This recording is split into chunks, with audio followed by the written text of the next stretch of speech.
Okay, so this is technically week 2, but I'm on session 12 if you're following along with these daily live streams that I'm doing. Right now, I'm committing to 30 days where I live stream every day. After that, I'm going to continue seeing if this ability can be developed. Because if it can, even if it takes me 1 year, 2 years, or 3 years, I think that's useful information and we can turn that into something that's useful for everybody. And I plan to keep this information free. This is just kind of like my thank you for everybody that's been subscribing and helping out and providing information. And this is something that I think everybody should be able to benefit from. So this will be kind of like the free thing on this channel. Whether or not it works, we're going to see. So what I've done is for today, it's an exercise. It's only 10 minutes long.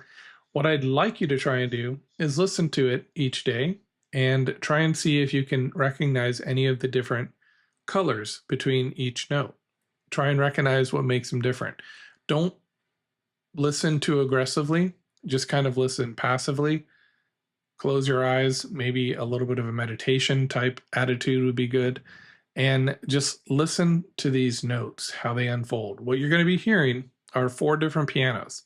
There's a Buzendorfer, a Bechstein, a Steinway, and a Yamaha D. So each one has a slightly different timbre.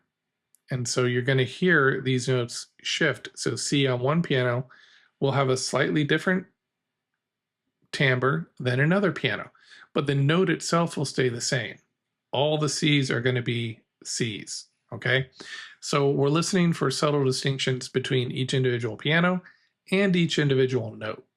So enjoy this and let me know after you try this out for a week if you've noticed any changes.